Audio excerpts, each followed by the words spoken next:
खुदाम यसु मसीह जो कल और आज बल्कि अब तक यकसा है, उसी के नाम में आपकी सलामती हो।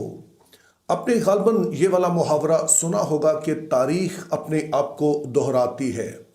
इससे मुराद ये होती है कि वो वाक़यात जो माजी में हो चुके हैं, उसी तरह के वाक़यात आपको अपने दौर में भी होते हुए दिखाई देंगे।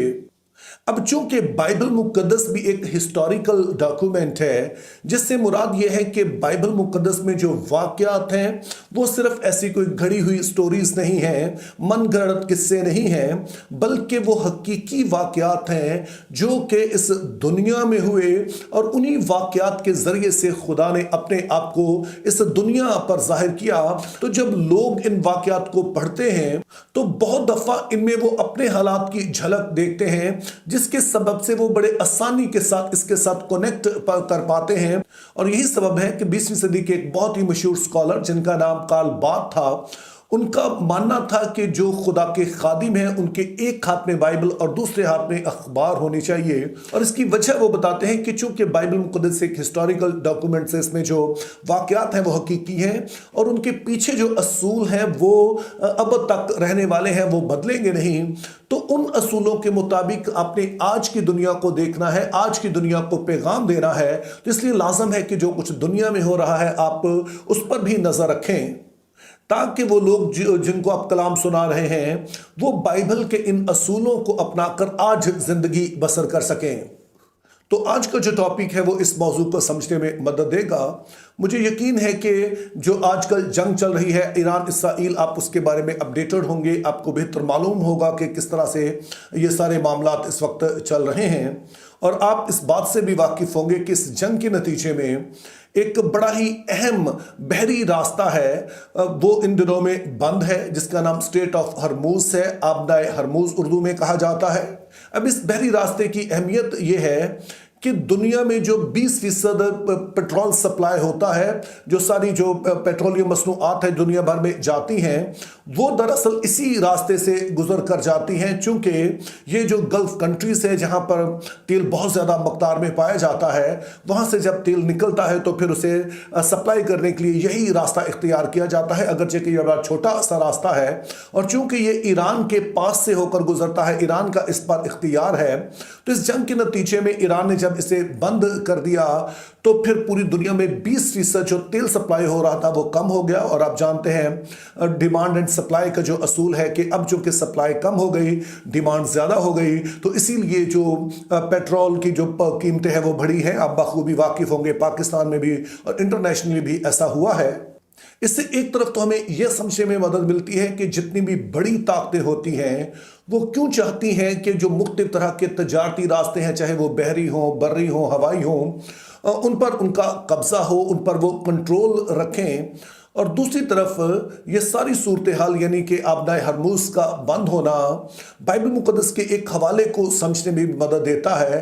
तो आइए हम मुकाशफा 17 बाब और उसकी पहली और दूसरी आयत पढ़ते हैं, जिसमें कुछ यूँ लिखा है, और उन 7 फरिश्तों में से जिनके पास 7 प्याले थे, एक ने आकर मुझसे ये कहा कि इधर आ, मैं तुझे उस बड़ी कसबी की सजा दिखाऊं जो बहुत से पानियों पर बैठी हुई है, और जिसके साथ ज़मीन के बादशाहों ने हरामकारी की थी, और ज़मीन के रहने वाले उसकी हरामकारी की मै से मतवाले हो गए थे।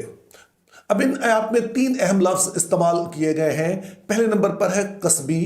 कसबी लफ्ज़ जो है वो कसब से निकला है, जिसका मतलब होता है रोज़गार, और इसको आम उर्दू ज़ुबान में हम जिस्म फरोश कहते हैं, यानी ऐसी खातून जो कि अपना जिस्म बेचकर अपना रोज़गार कमाती है। दूसरे लफ्ज़ों में जिसको आप तवाइफ कह सकते हैं, इंग्लिश में कहेंगे तो प्रोस्टिट्यूट कहेंगे। और दूसरी बात हमें बताई गई है कि ये कसबी पानियों पर बैठी है। तो इसका मतलब क्या है, आइए मुकाशफा 17 बाब और उसकी 15 आयत पे पढ़ते हैं। यानी कि ये वाला बाब जो है ये खुद ही हमें बताता है कि यहाँ पर बहुत से पानियों से क्या मुराद है। तो मुकाशफा 17 बाब उसकी 15 आयत पढ़ते हैं। फिर उसने मुझसे कहा कि जो पानी तूने देखे हैं जिन पर कसबी बैठी है, वो उम्मतें और गुरोह और कौमें और अहले ज़ुबान हैं।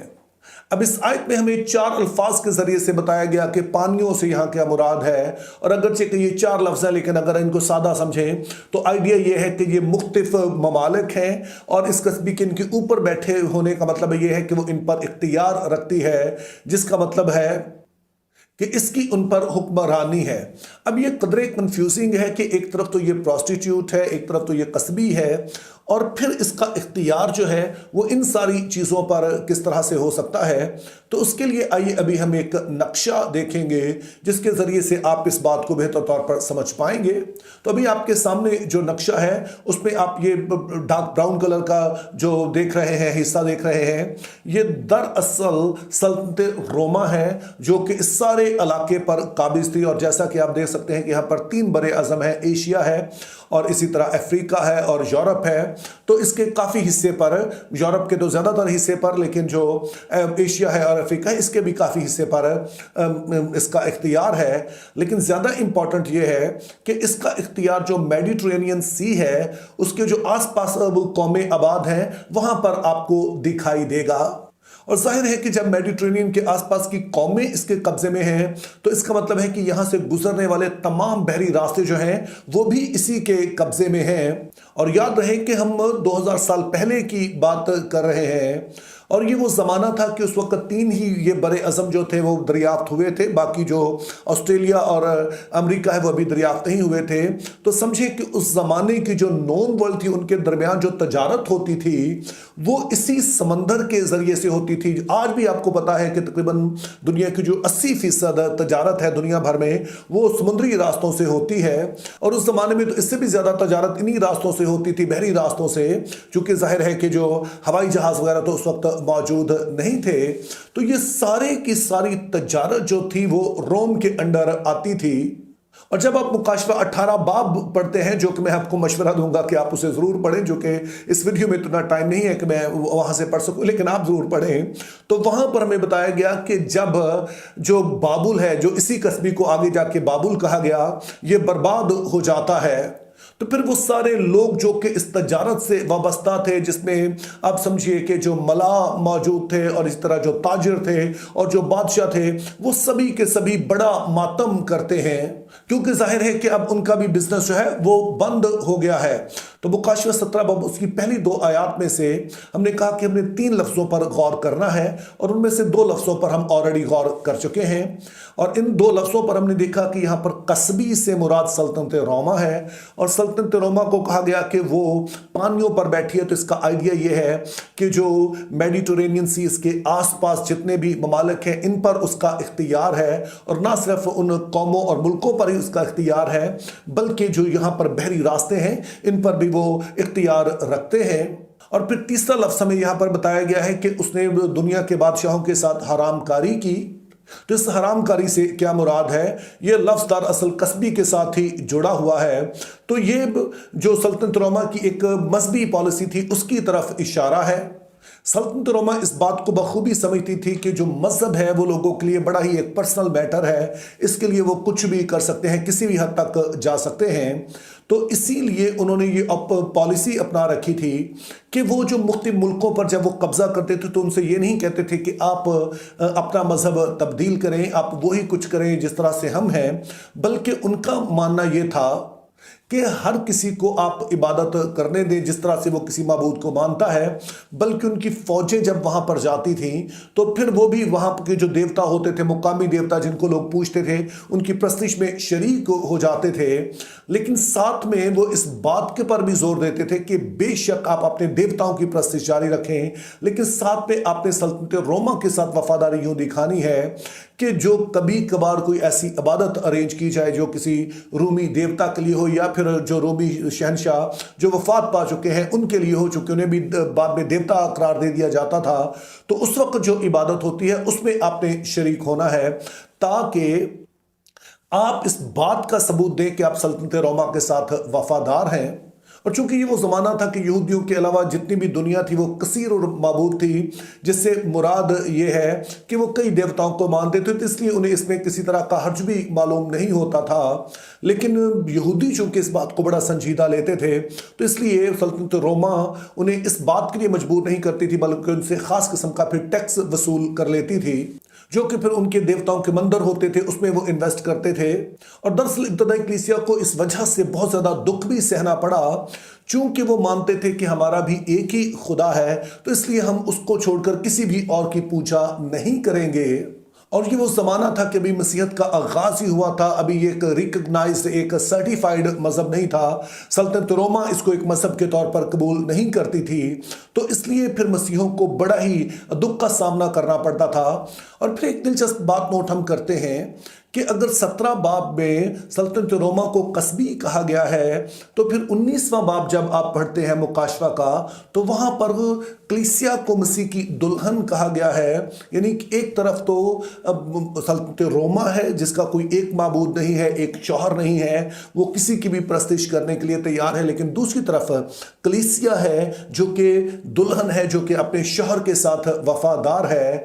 اور اپنی اس وفاداری کی وجہ سے ہم دیکھتے ہیں کہ کلیسیا کو جو دکھ اٹھانا پڑا ہے، اور یسوع مسیح سمرنا کی کلیسیا کی اس بارے میں تعریف کرتے ہیں کہ میں تیری غریبی اور تیرے دکھوں کو جانتا ہوں، مگر تو امیر ہے۔ تو یہ وہ کلیسیا ہے کہ جس کو کسی طرح سے ڈانٹ نہیں پڑی ہے، بلکہ یسوع مسیح اس کی تعریف ہی کرتے ہیں۔ اور یہی نہیں، جب آپ مکاشفہ 6 باب اس کی 6 آیت پڑھتے ہیں تو وہاں بتایا گیا کہ گیہوں دینار کا سیر بھر اور جو دینار کا 3 سیر۔ تو آئیڈیا یہ ہے کہ ہر چیز بہت ہی مہنگی ہو گئی ہے، اور اس سے پہلے بتایا گیا کہ اس کی وجہ یہ ہے کہ جنگ و جدل جاری ہے۔ چونکہ پھر سے آپ نے اس اصول کو یاد رکھنا ہے کہ جو پیس اینڈ پراسپیرٹی ہے، جو کہ امن اور خوشحالی ہے، ان کا چولی دامن کا ساتھ ہے، یہ اکٹھے چلتے ہیں۔ اور ظاہر ہے یہ صرف اس زمانے کی بات نہیں ہے، بلکہ آج کے دور میں بھی ہم دیکھتے ہیں۔ تو ان ساری باتوں سے 2 چیزیں جو آپ سیکھتے ہیں وہ یہ ہے کہ بائبل مقدس چونکہ ایک ہسٹوریکل ڈاکومنٹ ہے، چونکہ اس میں وہ واقعات ہیں جو اس دنیا میں واقعتاً ہوئے، تو ضروری ہے کہ ہم ان واقعات کو بھی پڑھیں، اور دوسری طرف جو کچھ آج دنیا میں ہو رہا ہے اس کو بھی نگاہ میں رکھیں۔ تو اس سے ایک طرف تو بائبل کو سمجھنے میں آپ کو مدد ملے گی، اور دوسری طرف بائبل کے اصول قاعدوں کو آج کے دور پر اپلائی کرنے میں بھی مدد ملے گی۔ اور دوسری طرف ہم نے دیکھا کہ جو امن اور خوشحالی ہے اس کا چولی دامن کا ساتھ ہے۔ جنگ جس کے درمیان بھی ہو، یہ پوری دنیا کو امپیکٹ کرتی ہے، جیسے کہ آج کل ہم دیکھ رہے ہیں۔ تو اس لیے خدا کے لوگ ہونے کے ناطے ہماری دعا ہونی چاہیے کہ خدا جلد ممکن کرے کہ اس جنگ کا خاتمہ ہو۔